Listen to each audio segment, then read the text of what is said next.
Microphone test. Check 1, 2. Check 1, 2.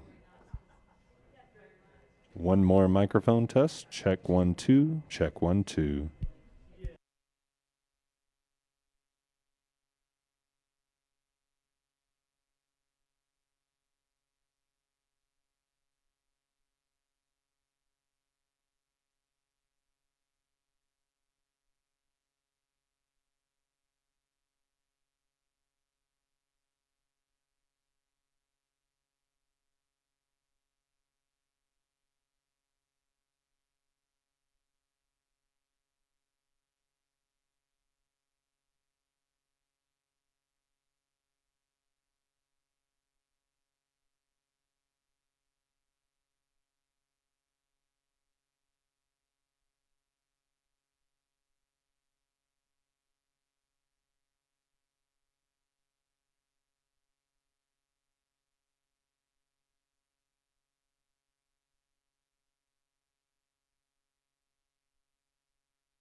Good evening. Thank you for joining us for tonight's Dixie Fire Incident Update. My name is Kim Osborne.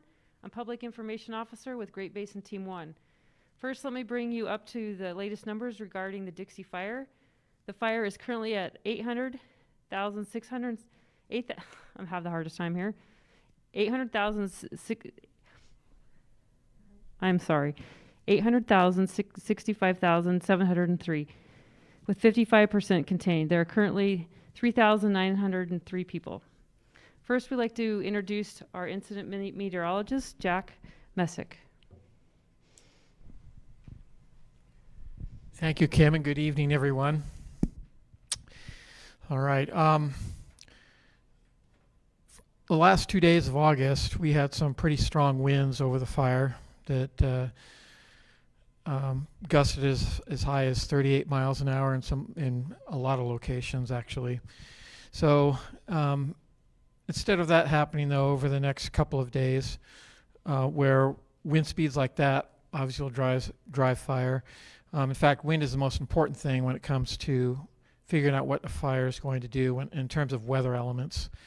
And tonight, or starting tonight and into tomorrow and the next night, the challenge is going to be wind direction instead of wind speed. Wind speeds won't be all that much. We will see gusts to above 20 miles an hour, which is pretty typical in the summer in the Sierra Nevada and in the mountains here. But a change in direction means a change in strategy and tactics will have to be employed. So what we're looking at after days and days of southwest flow is that the air is shifting, and this evening it's already shifting to the west, and by 2 a.m. tonight it'll be north to northeast, so in a totally opposite direction. And by sunrise we'll see winds out of the east, and actually they will be stronger in the morning than they are in the afternoon. We're looking for gusts above 20 miles an hour tomorrow afternoon, or tomorrow morning, and then in the afternoon, winds will get highly variable. It's sort of a struggle between the easterly flow set up by what we call a pressure gradient, and the desire with afternoon heating for the winds to want to move upslope. So they're sort of fighting against each other. That helps weaken the wind, but it also makes the direction very much a challenge and something that firefighters will have to be very careful of as they go about their day tomorrow afternoon.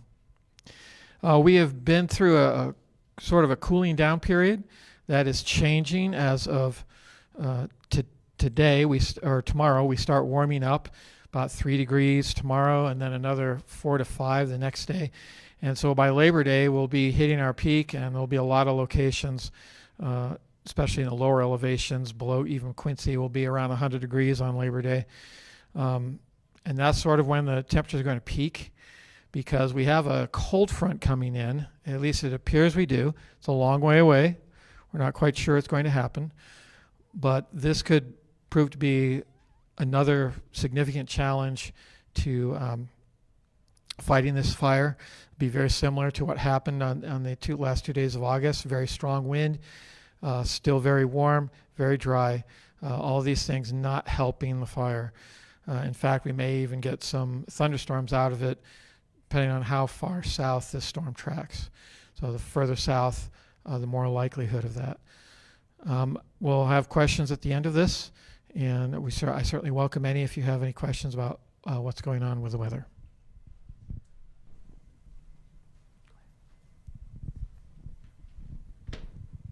Good evening, Tobin Kelly with Fire Behavior. So I'll cover a little bit of what happened today out there. And, over on kind of the western side of the fire, pretty minimal activity. Up here north of the Devil's Punch Bowl, above H60, south of Taylorsville. Still some fire activity there, backing and flanking, getting into a couple pockets of timber, but not real aggressive any kind of fire activity. Working down all along the Grizzly Ridge, all this is fairly quiet. It was a little bit more heat here just to the west of Lake Davis, but much less activity than we've seen lately. Coming across Turner Ridge, this was burning very intensely this morning. By about 4 o'clock this afternoon, lots of that intensity had dropped out. Still a lot of heat there, but not near the kind of fire activity we've seen in the last couple of days off of the ridge right here. Moving north, what happened is the west wind did clock around a little bit more. We had a little bit of fire come out just north of what they call Four Corners here, and that is pushing out this way a little bit. It's kind of staying even with this flank, just came out a little bit more. Very intense fire activity off in this country. The one reason that occurred, or one of the reasons it occurred, is previously we were having very intense fire activity here. We're getting a lot of smoke that helps moderate the fire activity, the fire out in front of it. Also, it was blocking some of the wind. Today we lost all that heavy smoke coming up here, so there's more sun being able to solar radiate and get down to the ground there. And also the wind was hitting this a lot more. So advantage of losing some of the intensity here, but it helps the intensity pick up out in front of it a little bit more. Working around the whole top edge there, there was some active fire, not a tremendous amount of movement, but there's still fire activity there. For tomorrow, as Jack said, it's going to be much more different kind of wind direction than we've seen. And as we've mentioned previously, when that wind switches, some places it's more favorable and other places it's unfavorable. The east winds will certainly be favorable for this portion of the fire. North winds won't be quite so favorable here. North winds will be favorable along this whole edge, not so favorable down along Grizzly and Turner Ridges there. So that's going to be, as Jack mentioned, the real challenge tonight and tomorrow, is those winds changing around. So that's going to be very important for the firefighters to pay attention to, and also for where this fire is going to want to tend to move. We're also going to see some of those battling winds as the ridgetop winds come in, and also we get some slope and valley heating. So that's going to be another complication for the firefighters on the ground, is that some of those winds could push from the north and east, and then they may be overpowered by some of the slope and valley winds. So that's going to be a further complication on the line for folks to pay attention to. So that should be it. Thank you. We will next have a video from Chief Brownell from the West Zone. Hello, my name is Tony Brownell. I'm with CAL FIRE Incident Management Team 1. I'm operations. Give you a quick update tonight for the West Zone. Starting down in Branch 9, relatively quiet. We did have one little spot that came out of the line. It's a demonstration of how resistant this fire is to control. It's been quiet in there for several days, and all of a sudden we got a spot outside the line. It was easily contained in less than a quarter acre. No other issue in Branch 9. Working into Branch 13, a lot of dead standing fuel in there. So outside the park and inside the park. So we're still working in there. We did some followers in there. They fell some trees, but there are also a lot of dangerous trees that are very dangerous to our firefighters. So we came up with a secondary plan. We're going to start working on it tomorrow with some mechanical equipment to go in there and take care of those trees to go direct. Hopefully we'll have that line tied in a couple of days, and we'll be able to go in there and start mopping that up. Moving into Branch 16, relatively quiet today compared to the last couple of days where it wanted to keep on running out on us. The wind made quiet. It wasn't very susceptible to using aircraft in there. Most of the aircraft on the north side was used in Branch 13 today, mainly rotor wing. But Branch 16 was too smoky. We couldn't get in there and do it. So we're still holding the line. We're still holding that Westwood Hall Road. It hasn't crossed. It's not even close to 44 right now. We're still quite a ways from 44. So that highway remains open. Moving down in there closer to Westwood and Almanor, we had a few calls for service in there, little hot spots here and there along the highway and around houses. All those have been mitigated. We're still looking good. And moving over towards Janesville. Janesville has been pretty quiet today. We're still in there mopping up that 30,000 acre spot. It has not moved. We're looking really good. We're assisting the east side for this fire that's coming up out of the valley near Davis Lake. So we have a lot of resources along the 395 corridor that are prepping structures, getting ready for the fire does come off that escarpment. Within the last half an hour, the winds are picking up on the ridge, so it's trying to push off the ridge a little bit, but we have a lot of resources in place to start taking care of the structures. Last night, we went in there and prepped all the structures. There's over 100 of them in there. We got dozer line around all of them, and also hand line, and they're all prepped and pre-planned for if the fire does come off that escarpment. We are flying fixed wing aircraft in that area right now, and there is no plan to do any fire operations. We're going to catch the fire when it comes off the escarpment and get down to the toe of the slope. Thank you. All right, next we will hear from our East Zone Operations Chief, Ian Satterfield. Good evening, everybody. Filling in for Jeff Serber, our field ops. He's actually still out on the line managing folks out there. So I'm going to start with our division WWXX over here. Everything looks really good over there. We had folks out there patrolling, mopping up. No real concern over there. And we'll continue to have resources out there making sure everything stays in place. Moving up to where Dyer Mountain is, we did have folks up there. Again, they're working on mopping up, patrolling, holding the line, making sure that everything stays where it's at. We also have quite a bit of equipment up there. They're working on doing some backhaul of hose and that kind of stuff. Working over into November up here on the top.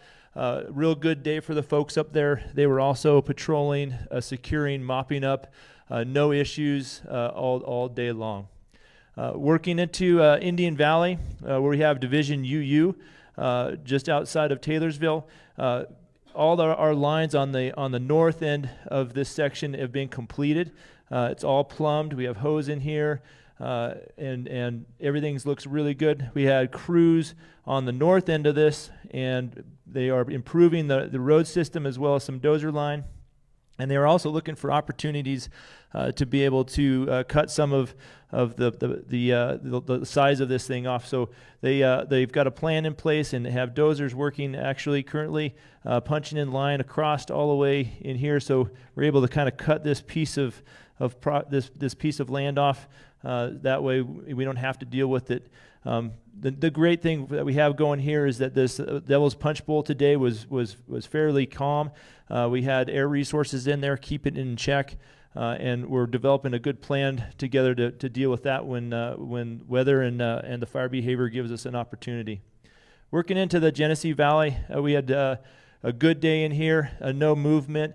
We had engines and crews in around the structures in there, mopping up any of the hot spots, making sure they don't creep into anything. A really good day in the Genesee Valley. Working up into Romeo, which covers along the Grizzly Creek Ridge. We had folks implanted in here all the way down to where it ties into Davis Lake. Really good day here. We had no issues, no spots. There's quite the complement of hose out here and folks mopping up, getting depth in there. Working around into Quebec, up on this dozer line, everything held really well today. We did have an area here from the night before that the dozers couldn't push. It was incredibly rocky, and rocky conditions and dozers don't work well together. So first thing this morning, we got one of our shot crews that were hot shot crews. They're the type 1s. We got them up in there. They developed a good plan, went to work, and at the end of shift, they had that thing hooked around and tied back into the other dozer line around the corner. So into tonight, they're going to work really hard. We'll have folks out there all night making sure that the hard work that happened in there today will stay. Working back around, we had dozers improving the line, working out to the east. They were improving it, and as Tobin had mentioned, we did have some fire slop over and start making some runs. And we do still have dozers and folks out there still trying to go direct on that, trying to hook it back into itself. Working out into Papa. We had Papa was working well in conjunction with our folks up to the west. And we had Milford Group and Hicks Group that were embedded into Papa. And they had dozers that were working off of the Last Chance dozer line that we have here. And this is actually Last Chance Creek. Working on that, and they were punching dozer line, working back to the west, trying to secure this, keeping this from trying to move down into Milford, as well as trying to look at working to come around the head of the fire. And then we had also folks down in here working to push dozer line, trying to come up the edge, trying to secure this end. In addition, we have our Davis group, which is it's a group of resources that we can use and embed into different divisions. And so that division, we had folks in Quebec, as well as Papa help and support that. So we had good leadership and some hard work done there. We also had our structure group. Most of their focus was doing structure prep and preparation in this Dixie Valley area, as well as down in Grizzly Heights. Working in there, we had folks that were putting a contingency line on the cutoff road. We had masticators in there prepping that road for a contingency. That work should have been completed today. And then we also had folks out here just off of Lake Davis in the road system working on another contingency line just in case. The other thing we had three main priorities for our air resources today. This section over in the Devil's Punch Bowl, the area up here on Turner Ridge, and then of course out here on the front. So early in the morning, we got my understanding is at the end of the shift, we had all the big air tankers were out at the head of the fire, putting retardant. They had put retardant all the way around the head, right there on the escarpment, and the fire was still hanging up on the escarpment, and it hasn't made any kind of really big push down over the edge down into there. So that's really good news. And we also we have 4 scoopers. They're big planes that scoop water right out of the lake, and they were working super hard on assisting that shot crew on this Turner Ridge. Again, one of our major priorities. And we had quite a bit of rotor rings, so the helicopters, work in this area up in the Devil's Punch Bowl, making sure that all that stayed in place. One of the other good news is that we have the military coming in tomorrow to assist us. It'll be 5 strike teams of crews, so that's 10 crews individually, so that's 20 people. So do the math, it's going to add quite a bit of horsepower to our to the firefighters and the resources on the ground. So we're looking forward to embedding them in with the firefighters and having a good day tomorrow. With that, the end of report. Thank you, Ian. Next, we'll hear from Plumas County Sheriff Johns. Good evening. I'm Plumas County Sheriff Todd Johns. Yesterday, we reduced the evacuation order for zones 38A, 39, 40, 13, and 18A and B. These areas consisted of the Echo Lake area, Swain Mountain, North Stover Mountain, eastern portions of Indian Valley, and the Peters Creek area. And I'd like to clear up a rumor about our shelter in Portola. The shelter at Holy Catholic Church located at 108 Taylor Avenue in Portola is still taking evacuees. We do have a contingency shelter that we are establishing should we need it, but as of right now, the shelter at the Holy Catholic Church is still up and running and taking evacuees. Then I want to remind folks that for the most current information, please follow us on Facebook or refer to our website, plumascounty.us, under the Dixie Fire tab. And of course, for a current evacuation map, please go to community.zonehaven.com. Next, I'd like to speak to you about what is called a ROE, or right of entry form. For some background, we are very much in the process of still reacting to this fire every day, but we're also in the recovery process in areas such as Greenville Canyon Dam and the Feather River Canyon. The right of entry form, Plumas County has been working with Cal OES and other state and federal partners on a program to facilitate safe removal and handling of burn debris and ash and hazardous trees. To obtain the service, the homeowner must complete a right of entry form, so the ROE, and allow these agencies to clean their property. To complete the paperwork, visit countyofplumas.us website, click in the Dixie Fire tab, and go to the debris removal page. Also be sure to use the ROE checklist. If you're going to utilize an independent contractor for the cleanup of your property, you need to work through your insurance company and independent contractor to have this work completed. So there's 2 sides. The ROE is for if you need state assistance, but again, if you want to use an independent contractor through your insurance company, you do not need the ROE. Phase 1 cleanup crews are continuing to make good progress every day. They're working as quickly as possible to complete the process. I'm told they're approximately 44% completed at this time. and you can track their progress on the Plumas County website under Recovery section of the Dixie Fire tab. Phase 2 of the debris removal will not start for several weeks, and it may take a few months to complete once it is started. So continue to monitor our Facebook page for that. And again, we are working as fast as we can with our partners to repopulate areas under mandatory evacuation orders. And I just want to discuss that momentarily here. So again, we've had Greenville, a large portion of Greenville evacuated for well over a month. I anticipate that we'll be able to start moving folks back into certainly Greenville and Canyon Dam and Warner Valley. I can't give an exact time frame, but it should be in the near future. I want to remind folks of several things, though. Hazards are still going to exist even as phase 1 gets completed. And then there's residents that will be near burnt structures, and those folks will be able to return to those structures even though phase 1 cleanup is continuing.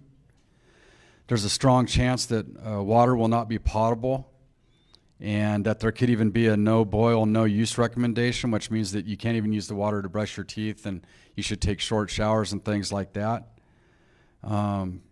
So again, as we bring folks back home, if those conditions do exist, we will supply bottled water for you. There's very little to no infrastructure. There's no store in Canyon Dam that used to be there. Evergreen Market is still closed, and I'm told they may not open for around another week. There's no fuel. There's no medical clinic at this time. However, the ground and air ambulance service is still there. Our local fire hall in Greenville was destroyed and equipment is scattered. I'm told there's going to be a temporary hall that they're going to construct, but that's still several days out. And then also personnel have been displaced. Residential garbage, especially in refrigerators, will need to be disposed of in dumpsters that have been placed throughout town. And myself and my staff have been working on possible replacement refrigerators for those in need. There's extended periods of time between towns due to road work and tree removal and fire equipment that's moving about the road. There's no internet or landline phone services at this time, no pharmacy. And again, areas will most likely open prior to phase 1 completion. Residents will be able to return to their houses that are still standing. And for those that have lost their residence, you will be able to access standing structures like garages and outbuildings to retrieve personal belongings. But this will not mean that we've entered what we would call the sifting stage. That time will not start until all of phase 1 cleanup has been completed. So again, that's a long list, and that's not even a complete list of issues that exist when folks return home. So I want to just caution folks to make sure that when we put these orders out that you can return home, that you are diligent in reading them and that you understand them, and then understand that if you have medical conditions and needs that can't be filled within the town, you may want to consider not returning to town until a lot of those needs can be met. I want to say that I know this is a difficult time for all of us. It continues to be difficult. Unfortunately, the recovery process is going to be lengthy and time-consuming. You have my commitment and my staff's commitment that we're going to ensure to make things move as quickly and as efficiently as possible. That goes for the folks from FEMA and OES that I've met almost daily as well. And as always, I want to thank you for your continued support. So thank you.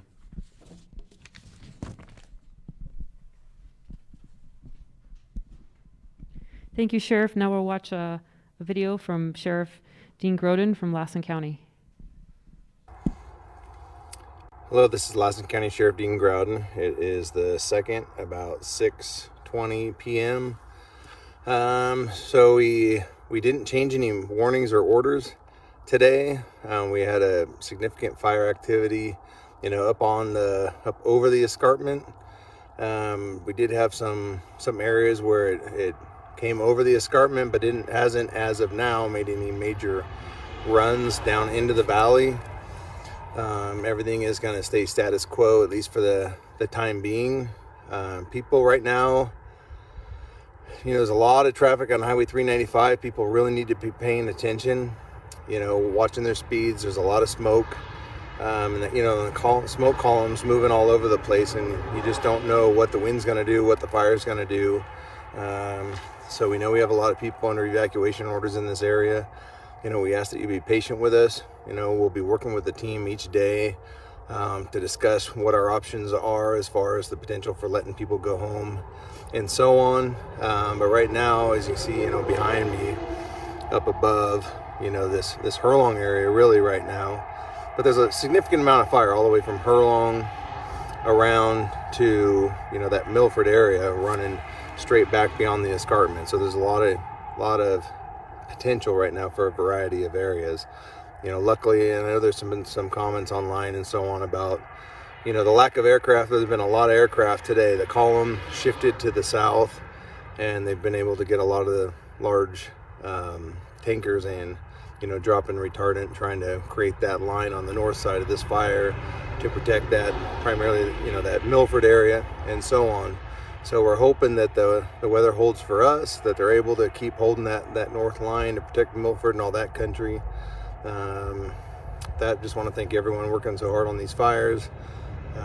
Appreciate all the efforts, and everyone stay safe and God bless. Thank you.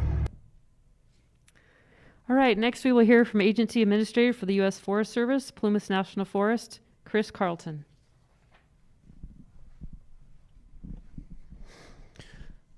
Thank you and good evening. Couple of updates on, first of all, I'll start with as everybody's probably aware, we do have those closures that remain in effect across the forest, keeping everybody out for safety and make sure we're reducing the risk of people being in places that are dangerous right now, and the potential for additional new starts. We're going to continue to keep everybody updated on those closures right now it's through the 17th. Going to keep everybody posted on that as it continues to change and they assess those conditions as we get closer to that time. Secondly, I want to talk about campgrounds. I know we've got some additional evacuations. Looking at the numbers, we went up quite a few folks with the evacuations in Lassen County. We do continue to have campgrounds available for folks here on the Plumas National Forest. If you are evacuated, I know we have the closure in place, but we're happy to work with you and we'll issue a permit for you to be able to stay at one of the campgrounds. They are primitive, but it may be better than some other options. So if you're interested, please get a hold of us. We'll help you out. Last thing I wanted to talk for a second, I want to talk a little bit about messaging, and I want to accept some responsibility, and I want to clarify a couple of things. We always are asking you, tell us your questions, tell us what we can be doing better, and you have. One of the things that we've heard is when we brief these maps, when we go around these maps, for those folks in Milford, Janesville, Hurlong, we have not been doing a good job of highlighting the concerns, what's going on up there, and I'm not going to offer any excuses or anything like that. That's something we need to be doing better. I do want to let you know that whether or not we've been talking about it, it absolutely has been a focus for both those teams working together. Every day they're passing resources back and forth. Every day you've heard the comments kind of between the two teams about all the stuff that's going on there. That's also where that division break is. And so one of the things that's happening is, there's a little bit of having to clean up that part. So we will take care of that. We will get better messaging out there around that, and we'll do a better job of keeping you informed. So I apologize for that, and we'll fix it. The last thing I wanted to talk about was it's going good phrase. I don't know about the rest of you, but it's been really tough these last few days when people say, "How are you doing?"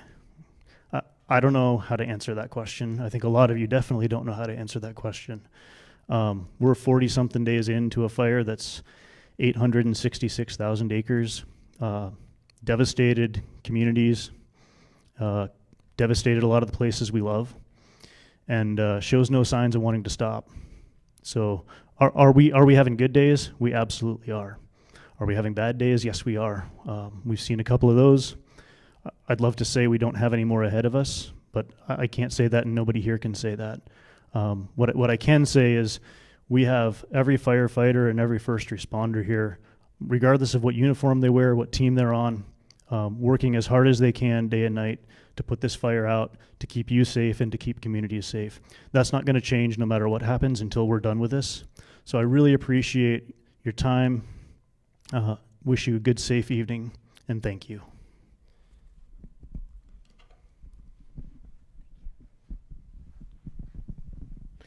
We will now show a video from Agency Administrator from the Lassen National Forest, Deb Bumpus. Good afternoon, everybody. Deb Bumpus. I'm the Agency Administrator for the Lassen National Forest here in Susanville. I want to welcome you again to the evening Facebook Live meeting. And today I just wanted to touch on just our communities. I know that it's been a long 50-plus days for the fire, but especially for those folks who have lost homes or who are unable to go back home due to closures. We are here to support you as much as we can, and just ask that there's a lot of people that are asking us how they can help, and be willing to allow those folks to help if they come to you. A lot of times it's just hard to ask for help and we want to do it all ourselves. But there are folks that really want to reach out. We have very strong communities up here, and I know that we will recover from this. It might take a little while, but we're all here together to help each other. So for the folks from Greenville, folks in Genesee Valley, Chester, Canyon Dam, and any others who may have lost their homes, we're so sorry for your losses. We're glad that you were safe and hope that we can help you rebuild in the future. We also are want to thank the firefighters that are here helping, from all the agencies. They're doing a really good job under really difficult conditions. Hopefully today we've seen less winds and hopefully less growth in the fire. So we look to the future, hoping that we will see an end to this coming soon. We'll have some cleanup to do. We have homes to rebuild. We have forests to rebuild. So be patient. If you need to talk about this to anybody or you have ideas, just please give us a call. We'll be glad to help you. Thank you very much and have a good evening. Our final speaker for the East Zone is Incident Commander Evans Quo.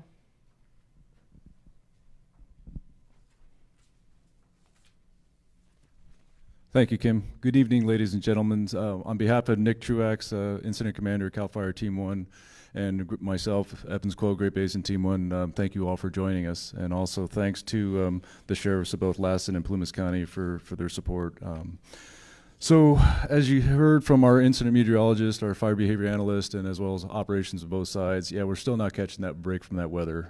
Things are still pressing us and making things very challenging. And as you can see from the extreme fire growth that we've had over the last couple of days, yeah, that is the result of all those red flag conditions. And the other thing is, even though the weather might be slightly moderating a little bit with regard to wind speeds and some temperature, the fuels are just so dry that it's not making that much of a difference, and the fires continue to just be very, very aggressive.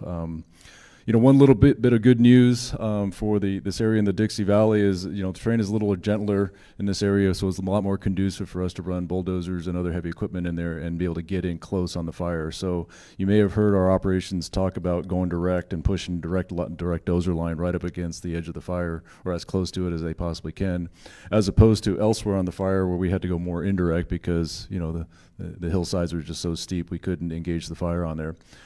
There is the escarpment here that we are concerned about, and that does represent another really steep piece of ground that we won't be able to go direct on that portion. So right now, our strategy for picking up this finger of fire that's spread to the north is to go direct as possible, but once it flops over the top of the escarpment and starts working its way down, that'll have to be once again back to an indirect operation. So we did get a few questions that I brought up here with me to see if I can wrap them up.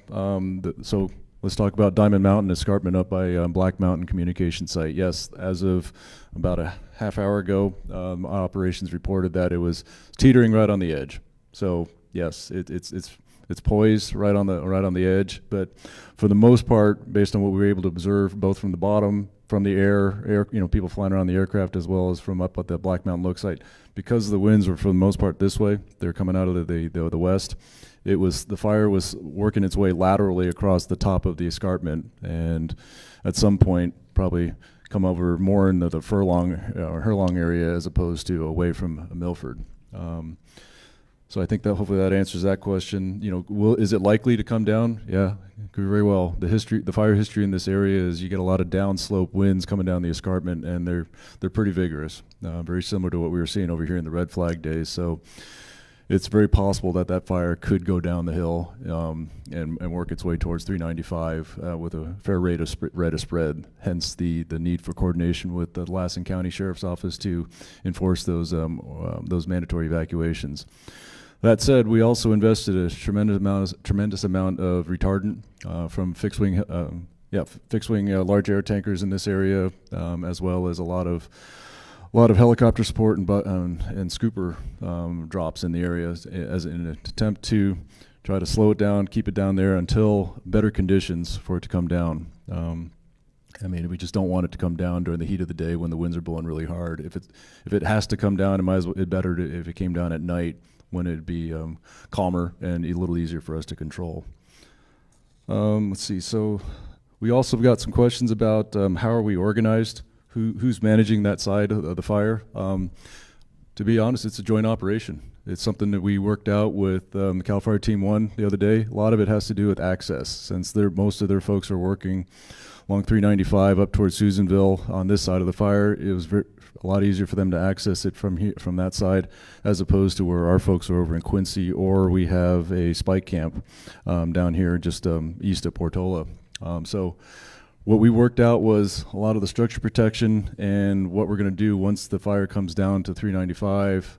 The Cal Fire team, Team 1, they sent over their personnel from the Milford group as well as the Hicks group, and they've got a lot of this area worked out, staffed. They figured out the plans of where their best likelihood place to catch the fire and take direct action back on it.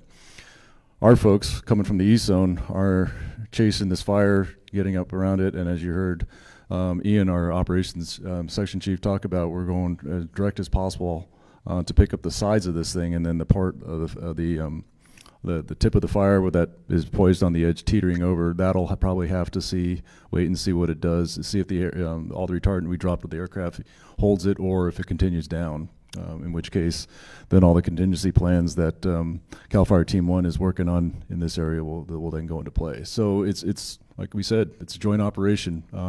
We're helping one another out. A lot of it has to do with the access. A lot of it has to do with what type of resources each one of the sites has that they can spare to move into this area. Let's see. We're also getting some additional resources in. As you heard Ian mention, we have a half battalion of regular Army from Joint Base Lewis McChord up in Washington. The half battalion is actually a combination of a brigade engineering battalion as well as members of an infantry unit that have volunteered for this mobilization in what they're calling Operation Spearhead. So we're going to have 5 strike teams of hand crews out on this fire, and that their help is greatly appreciated. So that's an additional 200 firefighters.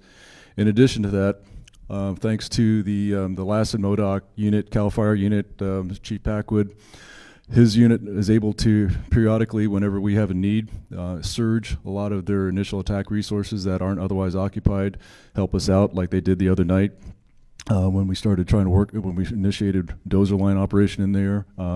So because most of the folks are up in the Susanville area, those resources are coming from there. And then the Plumas National Force is also able to do the same by surging their initial attack resources that they still have on their home unit. So when we have an additional need, we can contact them and they can then send some additional resources. So even though our overall numbers on this incident are dropping, and we'll put it in the Facebook chat regarding the exact numbers. Most of the reasons why those numbers are dropping has to do with attrition. As the firefighters assigned to this fire, they time out. We are trying to maintain our numbers by offering up some of the crews are doing extensions, so they can go in another week or so. And in some cases, especially with the OES engines, we can just swap out the crew. We'll leave the piece of equipment here, but their home unit will then send a replacement crew to come on in. And so we're trying to maintain our numbers as best we can, but as you all know from all the other fires in the area, there's a shortage of resources just because we have so many firefighters committed nationwide with the number of fires we got going on right now. One other quick question regarding down on the south end, Portola. What's the status of that? You know, right now we think that we think, you know, cautiously optimistic, right, that the work that has been going on the east flank of the fire, as well as you know, over by the west side of Lake Davis, and as well as up on Turner Ridge, we're cautiously optimistic that that action will be successful over the next few days, in which case the threat to Portola goes down.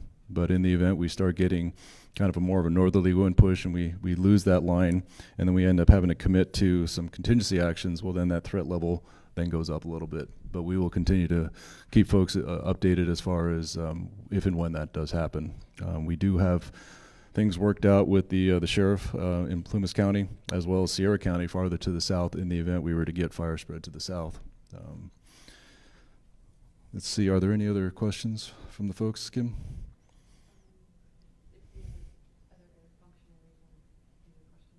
Okay, I got them all. So, okay, so in closing, ladies and gentlemen, thank you all for attending. We appreciate your time. Again, just as Forest Supervisor Chris Carlton says, if there's any additional questions, please let us know, and we'll do our best to answer them for you. Thank you very much.